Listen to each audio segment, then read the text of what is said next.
Výborně. Tak krásný, hezký večer všem. Já vás zdravím na našem pravidelném bádání po stopách Sida Bankse. Tohle vysílání je reálný díky spolupráci FreeBGC, což je nadnárodní organizace 3 principů, která se věnuje šíření myšlenek Sida Bankse a porozumění mysli. Znova bych moc ráda poděkovala Kačence Černý a Janícovi Páskový, které se věnují překladům těchto videí, tak aby byly odtulkovaný a mohli jste si je přečíst. A taky bych vás chtěla požádat, pokud ještě neodebíráte videa na YouTube, na kanálu Sid Banks Czech, tak prosím klikněte tam na odebírat, kdybyste chtěli vědět, jak se to dělá, já vám ráda udělám návod. Protože nás ty ostatní jako evropský komunity trošičku jako válcujou, že nás je míň. Ale to je jedno. Na dnešek jsme si řekli, že se spolu podíváme na video o vhledu. Mě by zajímalo, jestli jste ho viděli. Bych jako začal. Takže spolíhám, že ano. Já musím říct, že jsem se dívala několikrát a vlastně vždycky jsem usnula. Takže až naposledy se mi to podařilo vlastně dát fakt s přestávkama celý, tak aby jsme si o tom mohli povídat, abych měla pocit, že vlastně i můžu o čem.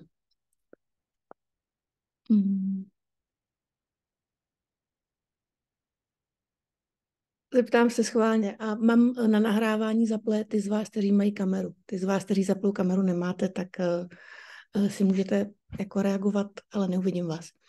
Mě by zajímalo, kdo z vás měl pocit, že ta první, nebo kdo z vás u toho taky usnul na poprvé. Výborný. Výborný. Já asi 2krát. Můžeme to zkusit, kdo víc. A moje druhá otázka je, protože to video je složený v podstatě ze 2 částí. Jedna je sdílení toho Sidova příběhu, a jaký byl ten jeho hlavní insight, jaký bylo to osvícení, jak to probíhalo, co viděl. A ta druhá část mi přijde jako zhuštěný 3 principy intenziv do jako zhruba 20 minut bez přestávek. Zajímalo, jestli jste vnímali tu první část jako něco, co byste chtěli třeba přeskočit, protože to je jenom příběh. Nebo jestli pro vás ten příběh byl vlastně zajímavý celou dobu.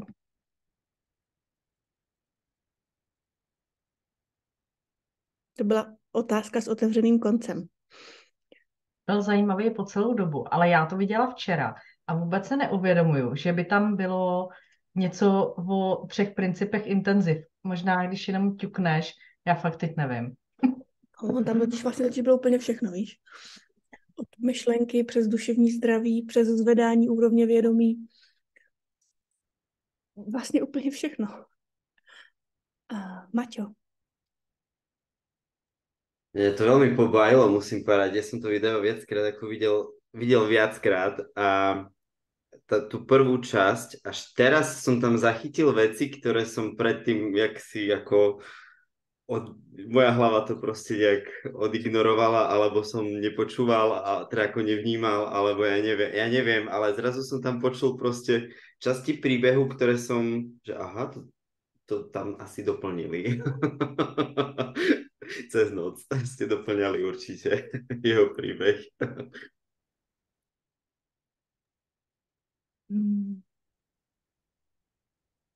Mě u té části toho příběhu jako napadalo, jak strašně obyčejný to je a jak strašně známý to je. Jak podobné části, který popisuje, vlastně jsme prožívali jako všichni, když jsme se potkali vlastně s porozuměním a když jsme něco uviděli. A taková ta chutí to někomu okamžitě sdílet s nadšením a ta reakce, že nám nikdo nerozumí. A to dotknutí se jako nevinnosti toho, že vlastně všichni ty psychologové tady dělají to nejlepší, co můžou. Versus pohled manželky, že to je banda idiotů.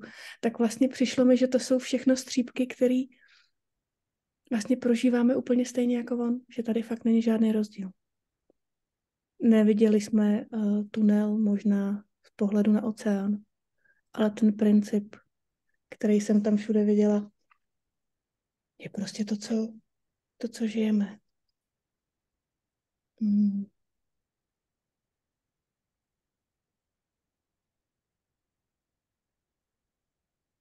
Čeho jste si všimli vy?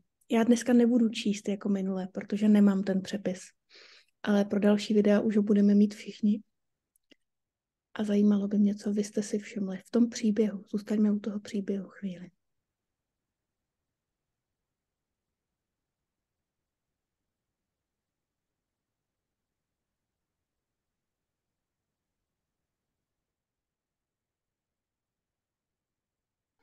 Tak jestli můžu, tak mně se tam líbilo a viděla jsem v tom úplně sama sebe, jak se tam přihlašovali a odhlašovali na ten seminář. To bylo úplně neskutečný. Takhle jsem to měla jednou já.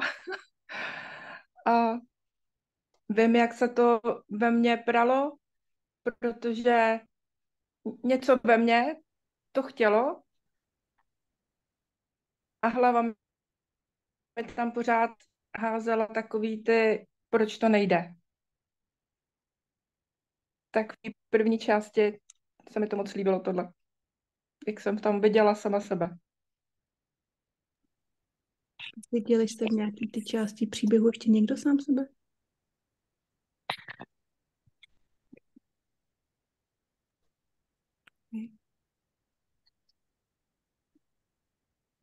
Mě vlastně překvapilo, protože to byl můj příběh, to, že bych to chtěla přeskočit po té, co jsem několikrát usnula tady tu část.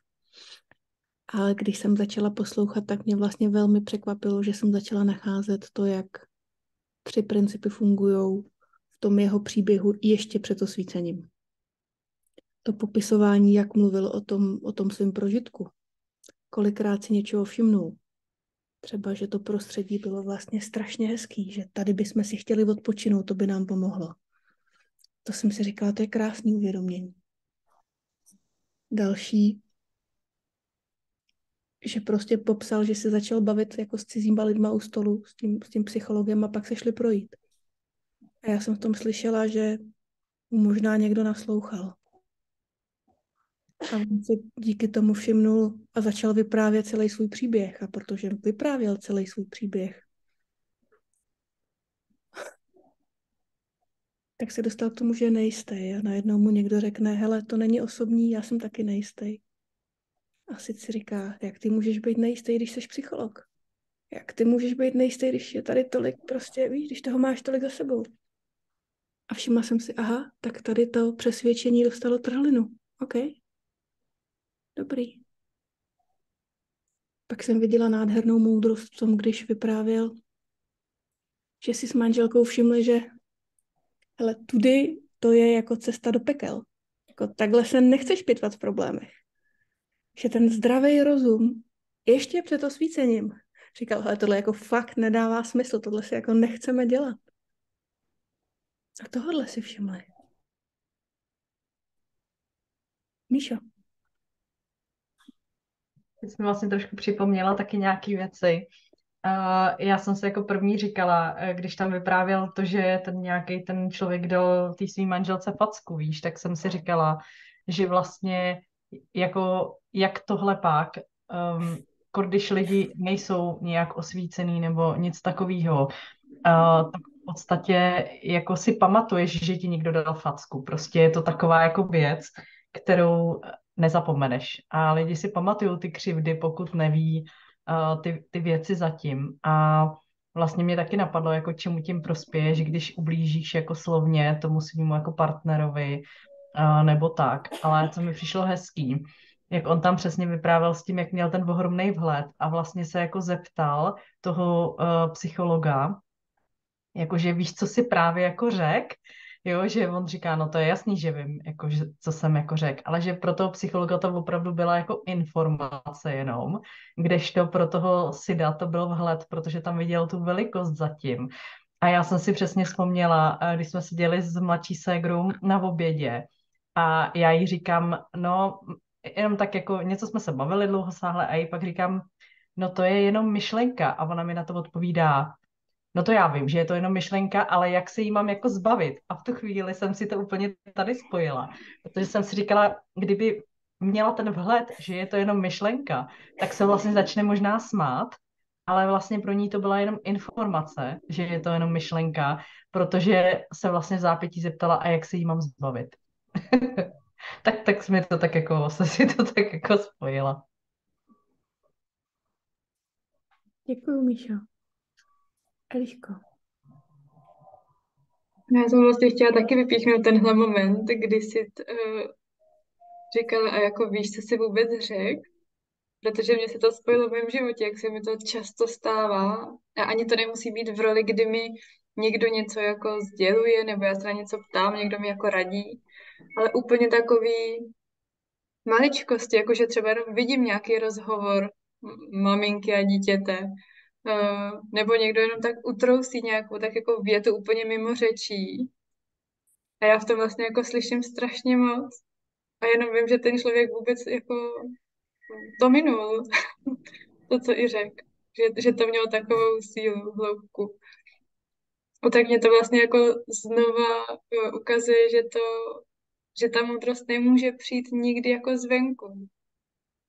Že ať jako i já chci něco někomu říkat, nebo on mě někdo něco říká, tak uvidíme, kdy co kdo uslyší, no. Tím si mi nádherně nahrála na ten moment vlastně ještě předtím, kdy on vlastně jasně pojmenovává, že slyšel za slovy, že si uvědomuje, že mu ten psycholog řekl něco jiného, než on uslyšel. A to mi vlastně přijde taky jako stálý. A dneska jsme si o tom povídali s Jirkou a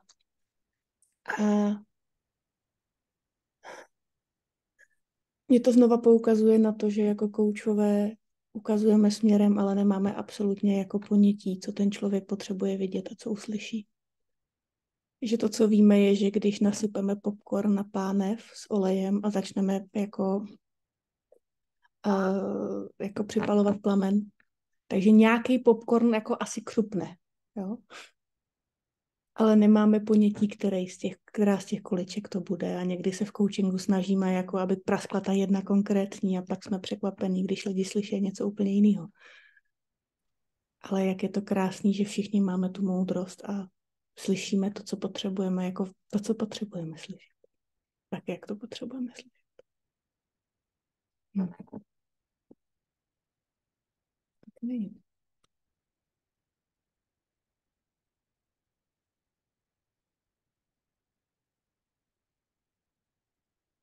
Janičko. Ahoj. Mě tam překvapilo, že ten výsledek toho, co on uslyšel, bylo, že všichni ti psychologové, co se tam sešli, dělají to nejlepší, co můžou.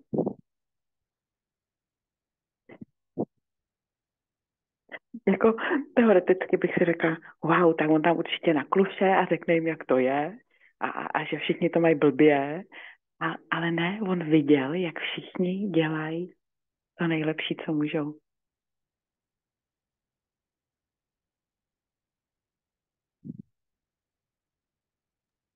No, to bylo zajímavé. A zeptám se, jako vidíte nevinnost v chování lidí kolem sebe?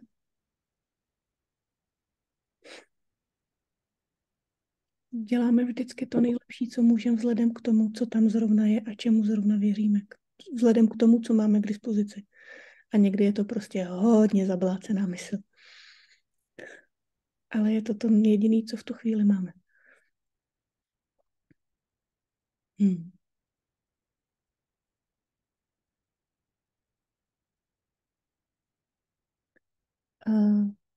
Tak jsem si napsala jeden moment ještě. A vy, který jste mě slyšeli sdílet někdy příběh s mým tatínkem, tak znova jako budete mít pocit, jak je to najednou jako pro nás všechny stejný. Tam byla moment, kdy z tchyně udělal, že vyzvedli babičku. Už to nebylo to zlo, který je zodpovědný za nepříjemnosti jejich vztahu. Už to nebyla ta tchýně, ale najednou to byla babička, kterou jako někam vzali. Já jsem si uvědomila, jak se pro mě ten blbeček změnil v tátu, že to vlastně bylo úplně stejný. A znova se mě to dotklo, jak je to vlastně jako obyčejná lidská zkušenost, to, co popisoval.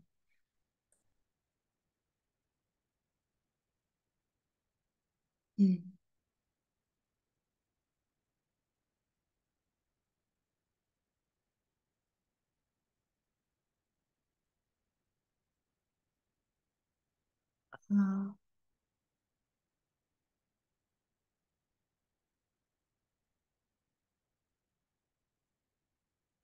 já jsem ještě dneska slyšela jednu věc, která mě vlastně překvapila, i když je tak strašně zřejmá. Jo. Takže se omlouvám, že vám budu říkat něco, co určitě už víte. Ale bylo to, jak porozumění změní naši schopnost naslouchat a všímat si. Jak vhled má dopad na naši schopnost naslouchat a slyšet nové věci. Schopnost všímat si věcí, které jsme doposud neviděli, i když tady celou dobu byly. Třeba té nevinnosti.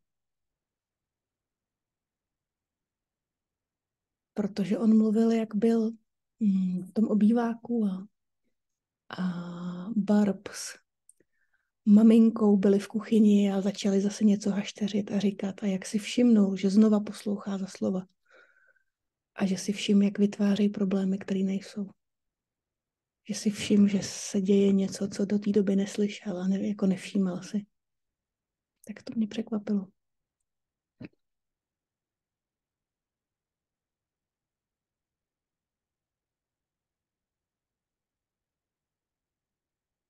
A mě by zajímala jedna věc, která mě zajímá spoustu.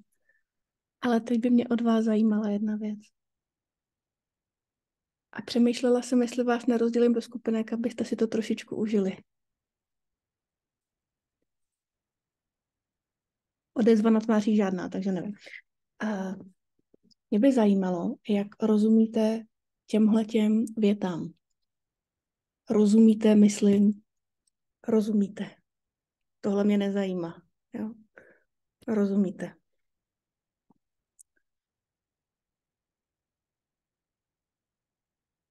Život je božský sen, zavěšený v hranicích času, prostoru a hmoty. Nebo, dám vám na výběr, než vás rozdělím do skupinek a pak si povídejte, o čem chcete. Nejistota neexistuje.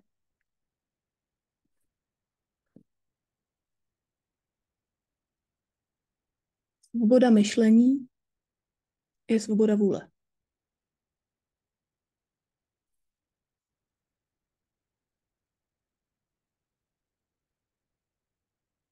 Když se probudí z božského snu, uvědomí si snílka.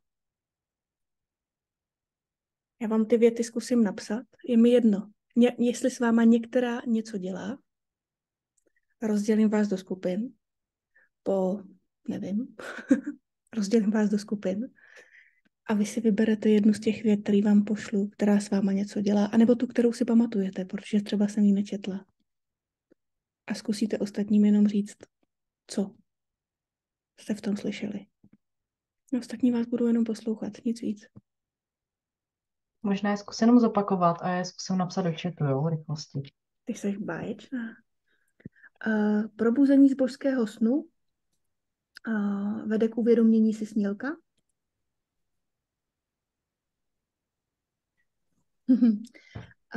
Jsme stále na vrcholu žebříku.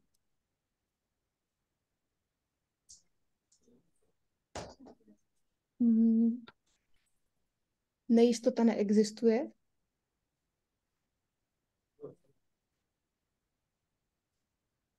Život je božský sen, zavěšený v hranicích času, prostoru a hmoty.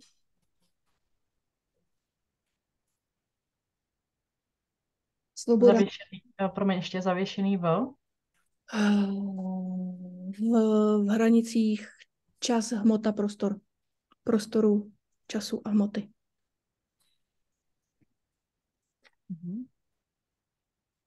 Někde v překladu píšou uvězněný, ale mně přišlo, že to tomu dává trošku, jako zase to slovo má najednou nádech a zase se člověk věnuje slovu místo tomu, co je zatím.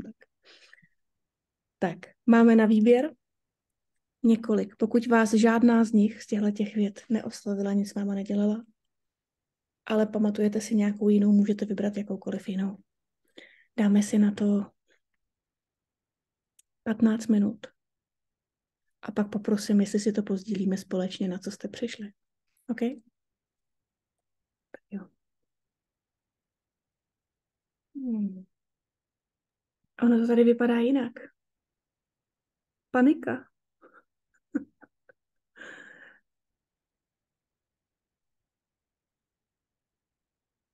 Tak to je dobrý.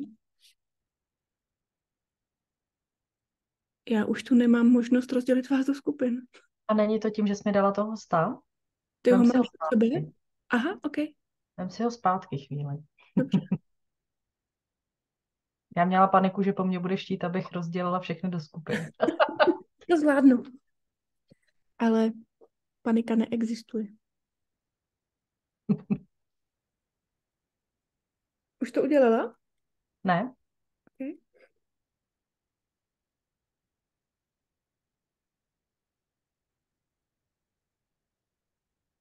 Make host.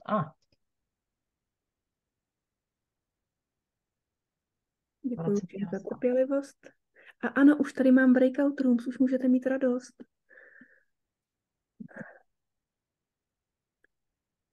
Je nás tady hodně, takže já to zkusím tak.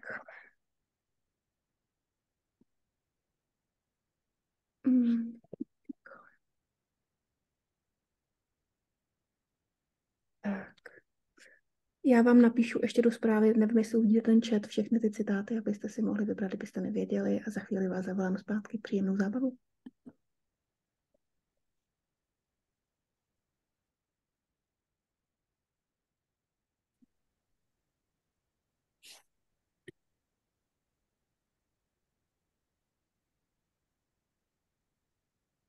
Jo, Míšo, je to tvoje. Hele, tak mě vlastně všechno mi bylo tak jako, že bych si dokázala k tomu cokoliv jako říct, ale vlastně jediný v té poslední větě, já jsem si tady zase vyfotila, život je božský sen, zavěšení v hranicích času, prostoru a hmoty, jo. Tak mně tam to slovo jako prostor přijde, že je tam jako navíc, že tam nepatří do té věty, jo. Prostě to, nevidím to tam. Nevidím, že by tam ta věta měla patřit, že mi přijde, že i v té neformě je vlastně ten prostor. Tak možná jenom nevím, jak je to jako myšlený v téhle větě.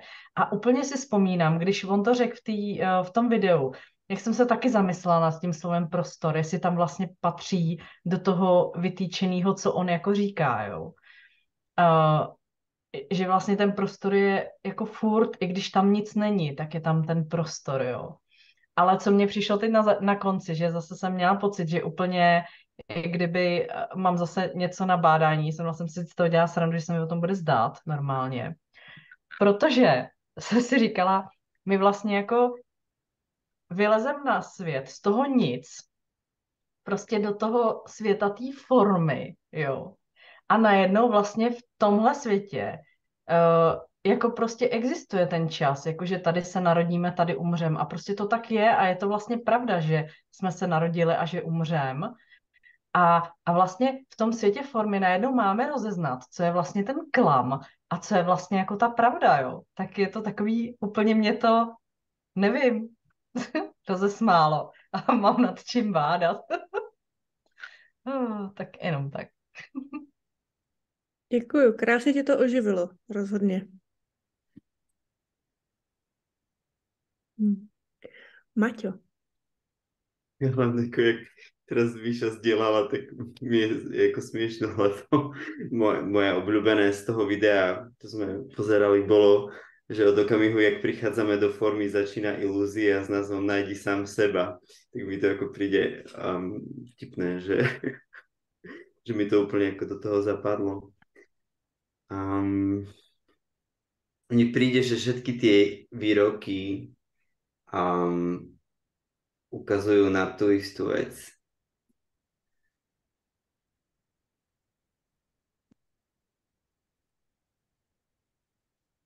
jedným smerom. A to je asi to najpodstatnejšie, čo ja som si z toho zobral. Skrátke. Bolo tam toho veľa nového pre mňa.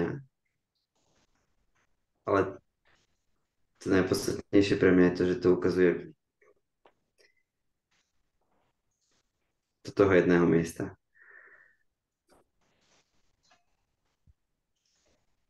Takže toľko za mňa. Díky. Já jsem si u tohohle videa uvědomila ještě jednu věc, a to je, že je vlastně úplně jedno, na který video se koukám, protože on říká fakt furt to samé.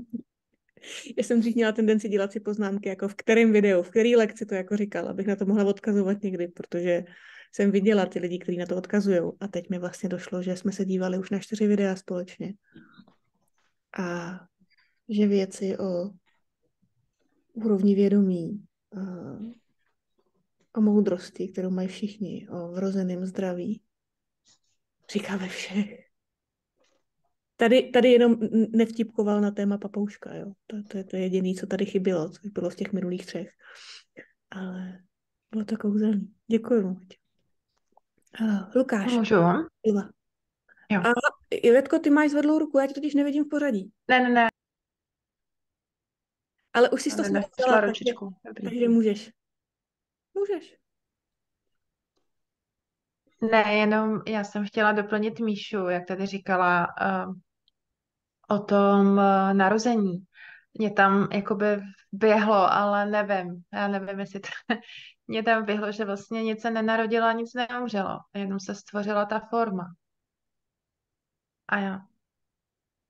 Takhle to vnímám já. Nebo to, co mi tam běhlo do hlavy ve chvíli, kdy jsi to řekla. A nevím, jestli to je pravda. Jo. A je to jenom hra. Já právě myslím, že myslíme to samý, vlastně, když to tak slyším tvoje slova. Já popisujem jinak, no. Tak jo. A mně se hrozně líbí bádat v tom pocitu, jak používáme jiný slova, ale v nějaký moment se dotkneme toho, aha, my mluvíme o tom samém. Jak něco v nás jako pozná, že mluvíme o tom samém. Když to jako, tohle je jako báječný. Takže krásný prostor pro bádání. Pro obě. Luky.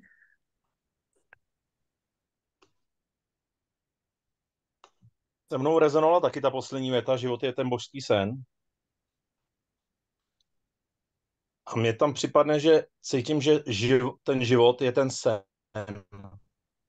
A že my, když jsme to božstvo, tak my ten sen tvoříme. Je zavěšený v hranicách času toho nějakého našeho života, v tom našem těle. A ten prostor je to, odkud ho tvoříme.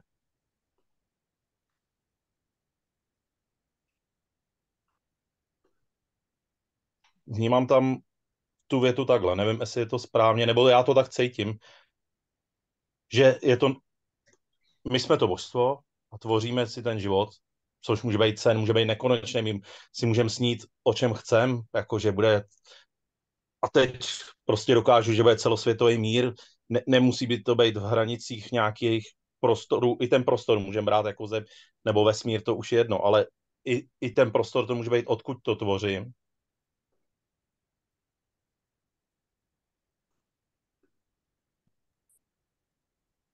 Myslím, že dokonale zafungoval tvůj filtr na Zoomu. Aktuálně dokreslil to, co vyprávíš.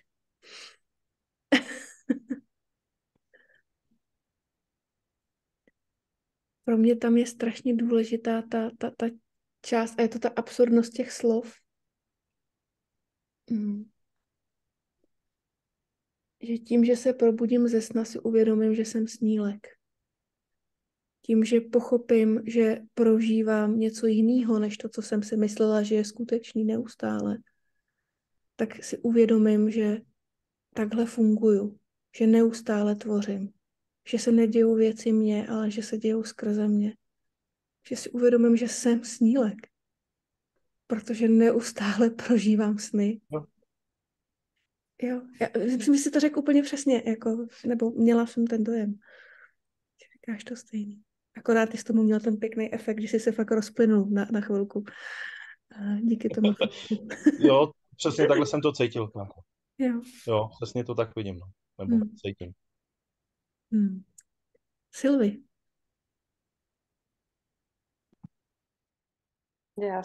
Ahoj, já jsem potřeba rozebrat právě to, co jste teď už rozebrali. To probuzení z božského snu vede k uvědomění si snílka. Jsme nad tím trochu bádali. A vy jste to v podstatě teď vysvětlili, tak proto jsem dala tu ručku dolů. A že já jsem ten snílek jako brala, že vždycky to je snílek, jako že to je něco negativního. A že vlastně ale jako my si můžeme žít ten božský sen a jako nemusíme být ten snílek v tom negativním jako pojetí. Ty věci se můžou i realizovat, že jo? Nemusí to být jenom takový ten sen, který není zrealizovatelný třeba, že prostě věřím, že se to propisuje i do té reality časem, takže že proto jsem to chtěla ještě slyšet trošku jinak od vás. Tak děkuji. Hmm. Já děkuju. Podle mě si krásně poukázala na to, co on říká jako neustále, a to je poslouchání za slovama. Protože ty slova fakt máme jako přiřazený k něčemu. Pro mě tvoření neznamená tvoření prožitku, pro mě znamená tvořit rukama. Sen pro mě znamená to, co se mi zdá, nebo to, co si vytyčím, že se jednou stane. Tady je to v té metafoře najednou možná myšlený jako jinak. Jo, jak to je. Takže to dívání, to je jako velká bomba, že jsme si mohli znova všimnout na to, že tady nejde o obsah, myšleno slova, ale že tady jde o ten kontext. To znamená to vymezení, jak je to tvořený, to, v čem se ty slova pohybujou a měnějí, ale je jedno, jaký jsou, protože to důležité je to, co říkal předtím Maťo, myslím, že to všechno ukazuje tím jedním směrem. Protože to je ten kontext, ten rámec, ten čas, prostor a hmota. Tak to zatím, ten rámec. Děkuju. Taky. Tak jo, tak Jítě.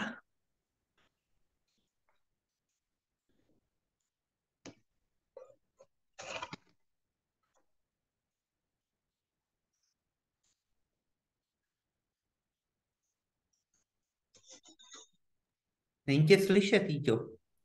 Ale viděli jsme Káju, to bylo taky hezký. A teď Jirku.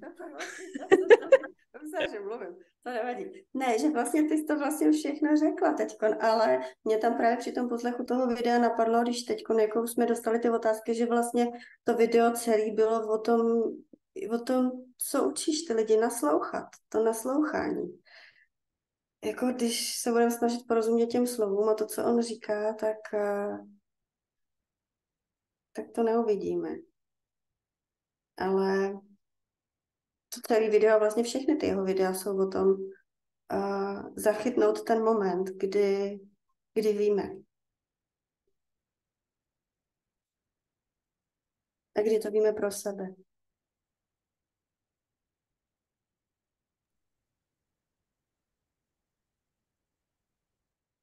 Nikdo jiný to pro nás nemůže vědět.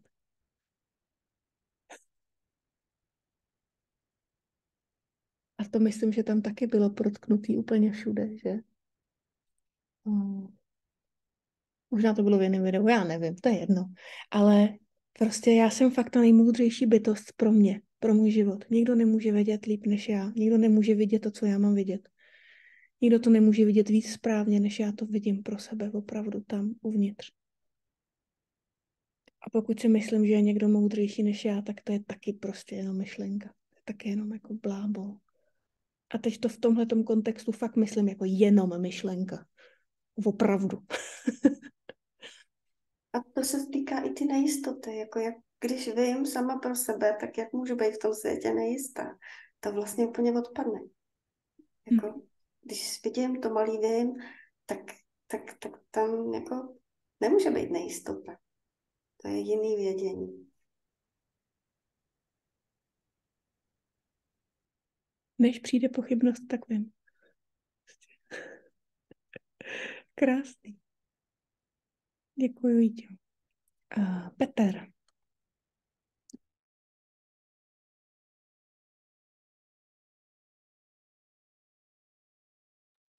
Teď nevím, jestli jsi myslela druhýho Petra, ale to, já jenom teď, jak jsi mluvila, tak si mě vybavila jedna věc z tohohle týdne, vlastně z minulýho, kdy já jezdím jakoby autobusem a ráno jezdí málo lidí a jeden den se stalo, že nějaký klučina tam poslouchal něco na telefonu, nějaký videa. A teď nás tam bylo asi 3, že jo? Takže, a já jsem seděl kousek jakoby vedle něho, tak jsem to normálně slyšel. A já jsem si všimnul, protože já jsem ten telefon neviděl, já jsem neviděl, co se tam odehrává a jenom jsem slyšel ty zvuky a já jsem si najednou všimnul, jak to je pro mě těžký nepředstavovat si za těma zvukama něco. A já jsem si říkal, tyjo, teď to nejde, jako, že jo, protože tam prostě nějaký rámus, že jo, něco a teď já jsem viděl představu, jako co si vytvářím, že jo, a já jsem tohle uviděl, že vlastně jak si tohle vytvářím, tak jsem tohle chtěl pozdílet, protože pro mě to bylo jako obrovský a říkal jsem si, tyjo, že to je teda fakt jako těžký, protože já jsem se toho nedokázal zbavit. Jako já jsem nedokázal jako jak to říct, jako nevytvářet ty představy z těch zvuků. Jo, a tak mě teď, když o tom takhle mluvím, tak si říkám, jak tohle to chci jako v coachingu dělat, jo. nechytat se na ty slova, a tady vlastně nebyly ani slova, jo, to byly zvuky, jo, že něco, já nevím prostě, a já jsem si uvědomil, jak to je silný vlastně, jak mám tu představivost, jak se mě to vytváří, že jo, a jak si z toho vytvářím ten děj a nevím, jaká je ta skutečnost, realita. Tak. A mě vlastně napadá, proč bych měla chtít jako přestavit, jako zastavit svoji jako fantazii, když jako se mi jako nic nemůže stát. Já si můžu domýšlet. Pokud vím, co to je, tak to nepotřebuju zastavit. Protože mi to nemůže ublížit.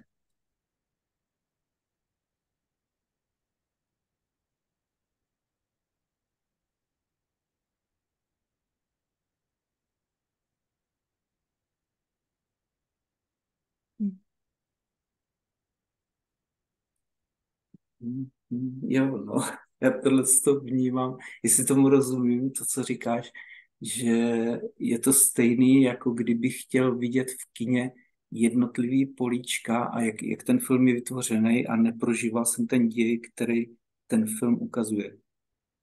Jo, tak to je nesmysl, že jo, tohle, kdyby jsme takhle chodili do kina, tak to nedává smysl, že jo, asi bychom si to moc neužili. Smysl je si to užít. Jo. Děkuji, Péťo. A poslední bude Petr. A potom se rozloučíme a já se budu těšit zase na příště. Tak, Petr. Tak, už ani dobre neviem, čo som chcel povedať, ale chcel som nadviazať na Míšu. Ona tak utrúsila na konci, že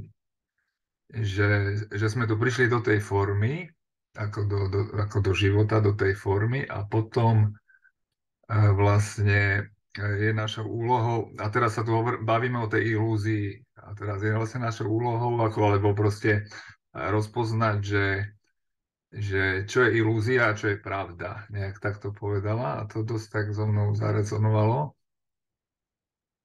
A ono to v podstate aj súvisí s jedným z tých výrokov, a zatiaľ ho nikto nespomínal, a to bolo o tom rebríku, že ako presne, neviem, možno keby si to prečítala ešte raz s tým rebríkom, alebo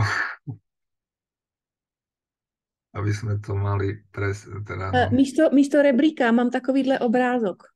Aha. Takovýhle přesně, tak si přesně vzpomeňte, jak to tam bylo, jo? Žebřík mluví přesně, jasně, to je přece jasný. Dobre, čiže ja viem, o čom to je, ako len presne to. A vlastne tam je to o tom, že tam je to možno trochu vysvetlené o tej ilúzii a akože sme na tom všetci rovnako, že všetci vlastne stojíme na tom vrchole rebríka. To bola vlastne taká pointa, keď to Sid nakoniec povedal, že aj tak všetci stojíme na vrchole rebríka a pritom vlastne hovoril aj o tom, že aby sme sa, ako začíname tým, že vidíme len tú zeď, hej, že vlastne ako, že ten človek ako keby vidí len tú stenu a tým pádom vlastne žiadne nejaké ďalšie možnosti a tak ďalej. Potom dostane nejaký rebrík a teraz akože vystupuje stále vyššie a vyššie. A to vystupovanie on to trošku prirovnal ku stúpaniu na vyššie úrovne vedomia a tak ďalej. No a vlastne potom, že keď sa už dostane vlastne na vrchol toho rebríka, tak vlastne tam vidí to slniečko, vidí krásnu prírodu a vidí vlastne tie možnosti a tak ďalej. A vlastne úplne nakoniec je tá pointa, že on povie, že aj tak všetci stojíme na vrchole toho rebríka a niekto má len tú ilúziu, že stojí pred tou stenou, pred tou zdí. No a teraz vlastne to je akože, že ako rozpoznať, že čo je ilúzia a kde je vlastne tam hore. A aj my sa nemôžeme byť stále len hore, hej, dostávame sa aj dole, aj hore. A teraz vlastne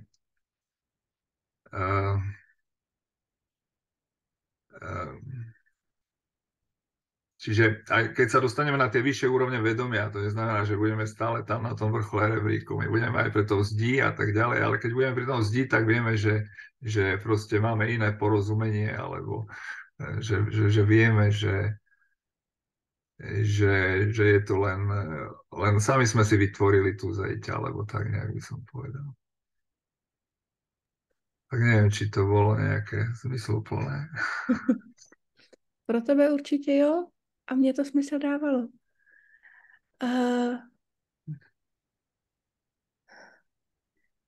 To, jak já vnímám tu metaforu s tím žebříkem na závěr.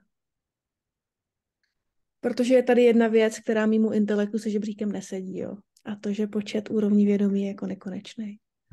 To, co můžu objevovat, nemá žádný vrchol žebříku. Ale to, co já v tom slyším, je, že já jsem si myslela, že s každým dalším uvědoměním vidím svět najednou jinak. Což je pravda. Ale teď mi přijde, že s každým dalším uvědoměním a porozuměním objevuju něco, co tady celou dobu bylo. Ale já jsem nebyla schopná si toho všimnout v tom stavu na tom žebříku. Že to, že jsme pořád na vrcholu, pro mě, já jsem tomu porozuměla tak, že neustále objevujeme něco, co tady celou dobu od začátku je. My si uvědomujeme, co skutečně jsme. My to jsme celou dobu. My zjistíme, že máme spojení s jinýma lidma, ale ne proto, že bychom ho najednou jakoby vzniklo. My objevujeme něco, co tady celou dobu je.